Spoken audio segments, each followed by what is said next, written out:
તારીખ 12/8/2025ના રોજ પાલ police station ખાતે પ્રતિક આનંદભાઈ કારંડેએ ફરિયાદ આપેલી। એ ફરિયાદની વિગતો એવી છે કે 11/8/2025ના રોજ 10:30ના સુમારે તેઓ ટી વિલા હોટલ ખાતે બેઠેલ હતા।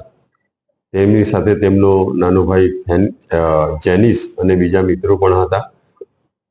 તેઓ ત્યાંથી જવા માટે રવાના થતા એક મોપેડ GJ5LM 9113 નંબરની આવેલી અને એ મોપેડ પર એક કપલ સવાર હતું, એક પુરુષ અને એક મહિલા।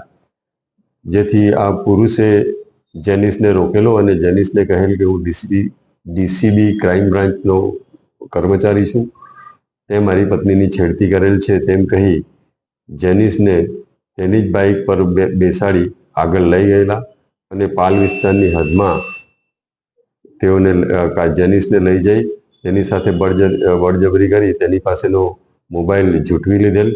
તે દરમિયાન મહિલા પણ આવી ગયેલી। મહિલાએ પણ જેનિસને ધાકધમકી આપેલી અને તેનો મોબાઈલ લઈને જતા રહેલ।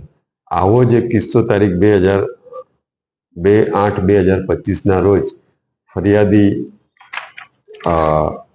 પ્રતિકભાઈના મિત્ર મયુર પ્રકાશ ચાવડાના સાથે પણ બનેલ હતો। મયુર પ્રકાશ ચાવડાને પણ આ જ રીતના લઈ જઈ ડીસીબીમાં ફરજ બજાવું છું એ રીતની ઓળખાણ આપી તેને પણ લઈ ગયેલા અને તેની પાસેથી પણ તેનો ઓપ્પોનો મોબાઈલ અને ₹1000 લઈ લીધેલા। જે બાબતેની ફરિયાદ રાંદેર પોલીસ સ્ટેશનમાં દાખલ કરવામાં આવેલ અને તપાસ દરમિયાન આ કામે ફેનિલ નિલેશભાઈ પટેલ, ઉંમર વર્ષ 28, રહેવાસી સિંગણપોર, કુલસુમ બાનુ ઉર્ફે અલીના સોએબભાઈ કાદરભાઈની પત્ની, ઉંમર વર્ષ 26, છલાબતપુરા નાઓને અટક કરવામાં આવેલ છે અને આ ગુનાના કામે ગયેલ બંને મોબાઈલ અને રૂપિયા રિકવર કરવામાં આવેલ છે અને તેઓની વિગતવારની પૂછપરછ કરવામાં આવેલ છે। તેઓ બંને છેલ્લા 1-2 વર્ષથી તેઓ પરિચિત હતા અને તેઓની વચ્ચે ગાઢ મિત્રતા હતી।